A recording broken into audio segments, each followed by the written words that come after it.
Consacrer une semaine entière à son business sans aucun autre rendez-vous à côté, eh bien, c'est le petit retour d'expérience que je te fais aujourd'hui. Hello, moi, c'est Émilie, développeuse web chez Whitestag, agence web. Après 5 années de e-commerce et 5 années dans le commerce, je suis devenue développeuse web avec pour mission de faciliter l'accès au web tout en créant un outil puissant au service de ton business. Si tu cherches des conseils et des astuces orientées web et entrepreneuriat, tu es au bon endroit. Prêt pour l'épisode du jour ? C'est parti !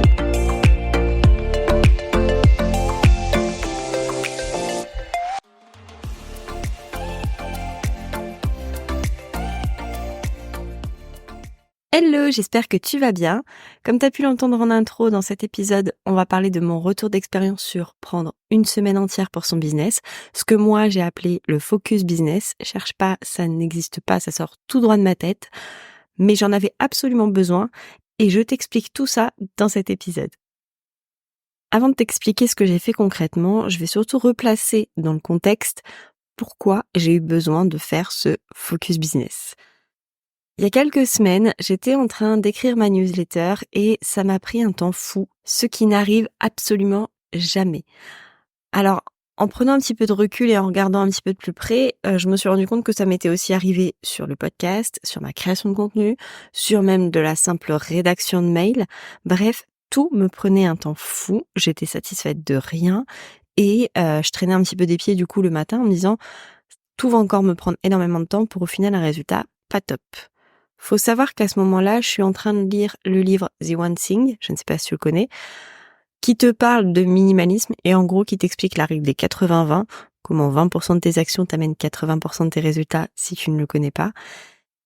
Et c'est un petit peu un électrochoc, c'est un petit peu un booster à ce moment-là de me dire bah ouais en fait, ce que tu fais, ça sert à rien et il serait peut-être temps de faire des choses qui te servent.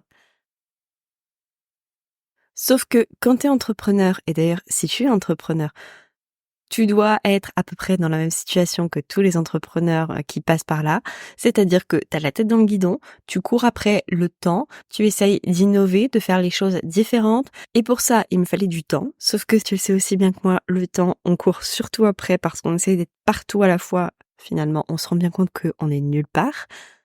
Donc j'ai profité, j'ai pris mon agenda, j'ai regardé mon agenda en me disant quand est-ce que je pourrais le faire, est-ce que c'est possible, en me disant qu'au final de toute façon comme c'était un peu moi qui décidais, ça allait forcément être possible.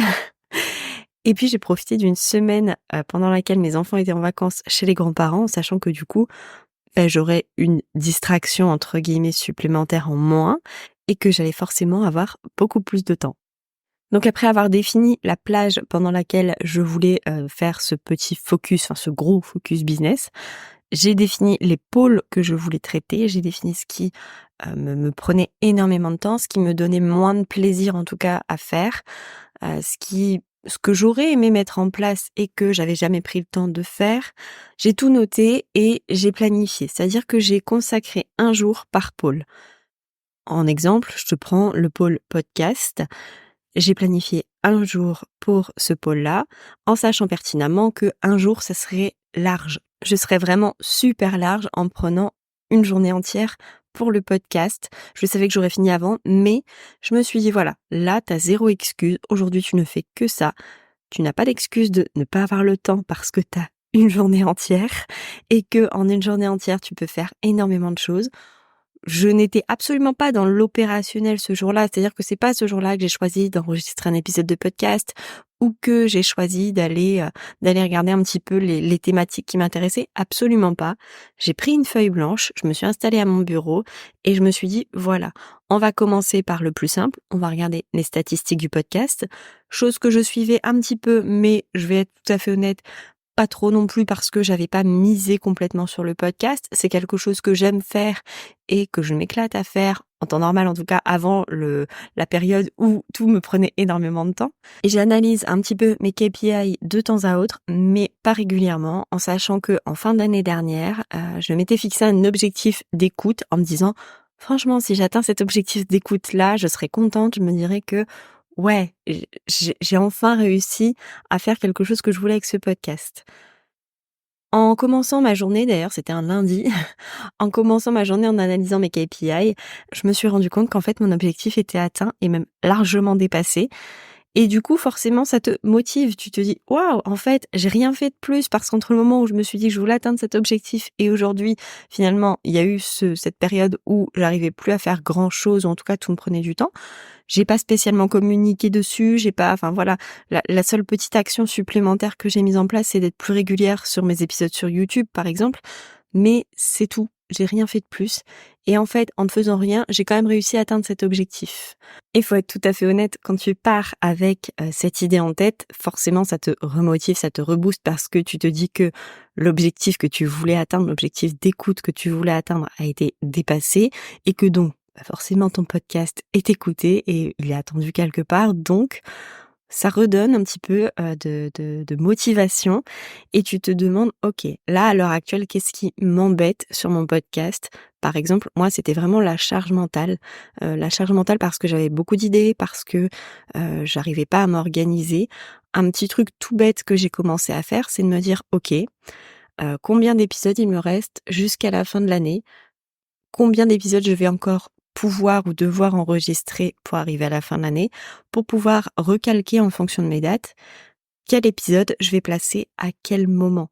C'est un truc tout bête, mais rien que le fait d'avoir vraiment cette vision posée sur un calendrier, eh ben, je peux t'assurer que ça aide pas mal parce que tu te rends compte qu'au final, t'as plus beaucoup d'épisodes à faire et que ceux que tu as vraiment envie de mettre en place cette année, bah, va falloir que tu te bouges un petit peu les fesses pour les faire. Ensuite, en partant de ça, j'ai regardé les process que je pouvais mettre en place en regardant du coup cet objectif, exemple l'objectif d'alléger ma charge mentale. Qu'est-ce que je vais pouvoir mettre en place pour pouvoir atteindre cet objectif? Exemple, bah, juste avant avec l'histoire des dates, mais ça a aussi été par exemple la communication, communiquer sur des stories, le fait d'avoir du coup à l'avance, de connaître à l'avance les dates de mes épisodes et potentiellement les thématiques de mes épisodes, ça me permet de communiquer en amont sur mes épisodes, de teaser un petit peu ces épisodes et donc pour ça, faire des stories, en parler en newsletter, c'est quelque chose qui va pas me prendre énormément de temps. Clairement, la story, une fois qu'elle est, préparée, j'ai juste à réutiliser la même, hein, c'est un template, je réutilise la même, je change juste le titre. Pareil pour la newsletter, j'aurais juste à changer le titre dans le petit bloc tout près de ma newsletter. Bref, l'idée, ça va être de prendre en gros 5-10 minutes et encore 10 minutes, franchement, je suis large, de plus pour pouvoir communiquer là-dessus, mais ça va pouvoir m'apporter des résultats encore un peu différents.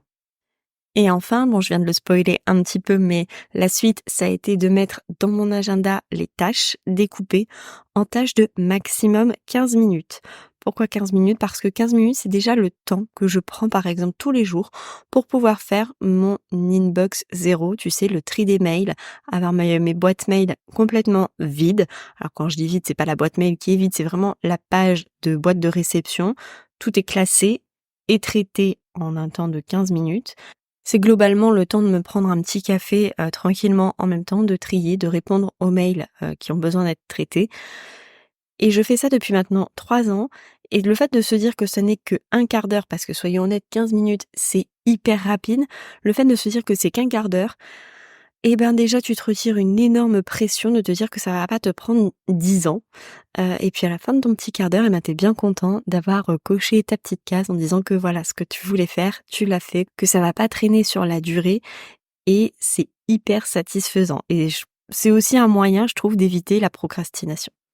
Donc là, c'était le petit exemple pour le podcast. J'ai aussi dupliqué ça pour la newsletter, pour, ma création de contenu général, pour, mes clients, mes offres.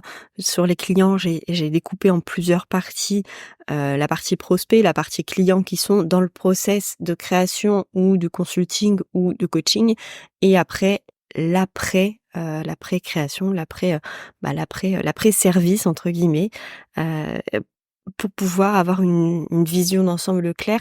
Et là encore, il y a des petites choses qu'on peut mettre en place super facilement. Et je me suis même rendu compte qu'il y a des choses que j'avais déjà et que j'avais juste à modifier un petit peu ou alors à imbriquer certaines pièces comme un peu un puzzle pour pouvoir faire quelque chose que je voulais. Donc encore une fois, c'est pas des choses qui me prennent énormément de temps. Mais le problème, c'est que quand tu es vraiment concentré, la tête dans le guidon, dans l'opérationnel, eh ben, j'ai envie de te dire que, tu ne vois absolument rien. Et malgré le fait que je prenne un COD, chaque vendredi, alors je vais être tout à fait honnête, les dernières semaines, mon COD me servait et ça, c'est la pire erreur que tu peux faire, hein. Crois-moi, c'est la pire erreur que tu peux faire. Ça m'était déjà arrivé, je m'étais promis de plus le faire, mais ça m'est à nouveau arrivé. Mon COD me servait à rattraper ce que je n'avais pas pu faire la semaine. Forcément, quand tu cumules les petites tâches de retard, tu n'as plus de COD.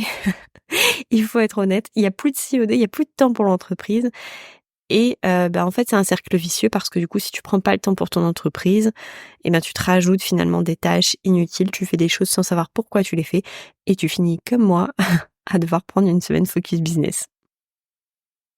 Un petit aparté, on parle souvent des actions à mettre en place, mais c'est vrai que je t'ai pas parlé des outils.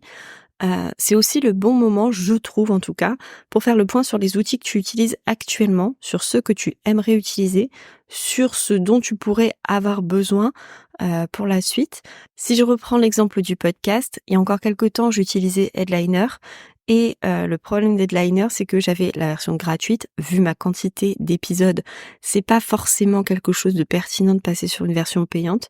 Le podcast, c'est pas mon outil de communication principal, donc ça ne m'était pas utile. Headliner, si tu connais pas, c'est ce qui te permet de transformer les podcasts en petites vidéos, tu sais, avec des audiogrammes, pour après les mettre sur YouTube, par exemple, hein. Et il y a quelque temps, j'ai vu que YouTube proposait cette version. Alors il y a pas les audiogrammes, mais la différence avec Headliner, c'est que Headliner, pour pouvoir te mettre automatiquement les épisodes sur YouTube, c'est une version payante. Là où sur YouTube, c'est quelque chose de complètement gratuit. C'est-à-dire que dès qu'il y a un épisode qui sort, il va rechercher ton épisode, il le transforme en petite vidéo, il le poste et toi, t'as rien à faire. Donc tu vois, là pour moi, la question était de me dire à ce moment-là, est-ce que je prends Headliner en version payante pour pouvoir justement gagner ce temps ou est-ce que je change d'outil? Eh bien, j'ai changé d'outil. Ça me retire un outil puisque YouTube, de toute façon, j'étais forcément obligée de passer par la plateforme pour pouvoir venir poster mes épisodes, tout simplement, puisque je vais le faire manuellement. Donc, c'est un gain de temps, c'est gratuit et ça, on aime. Tout ça pour dire que n'hésite pas à regarder au niveau de tes outils. Des fois, c'est pas parce que tu as l'habitude d'utiliser des choses depuis très longtemps que c'est encore pertinent pour toi. Des fois aussi, certains outils ont évolué et ont changé de méthodologie et du coup, ça rentre plus vraiment dans les clous de ton entreprise. Et puis, des fois, il y a des petites choses toutes bêtes que tu peux faire.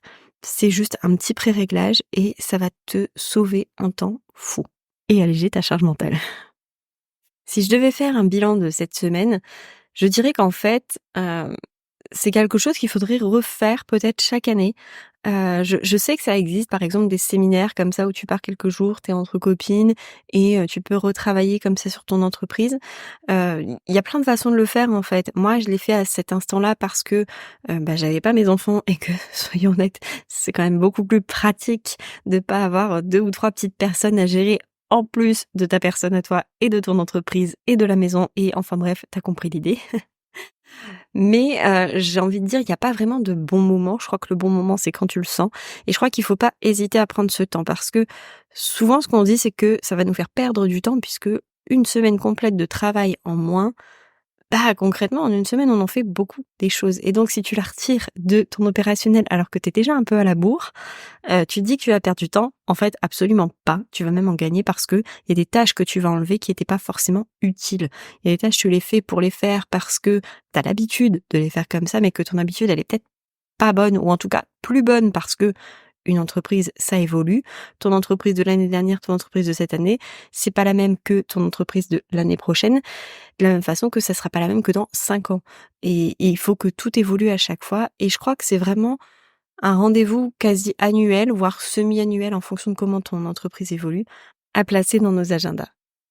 Du coup, tu devrais voir quelques changements arriver dans les quelques semaines à venir sur le podcast. Tu devrais voir un petit peu plus passer de communication autour du podcast. Je t'en dis pas plus, mais je te laisse suivre tout ça. Nous, on se retrouve dans 15 jours pour un nouvel épisode. En attendant, et comme à chaque fois, je te souhaite une très belle soirée, une très belle nuit, un très beau week-end, une très belle semaine. Bref, peu importe quand tu écoutes cet épisode, et je te dis à tout bientôt.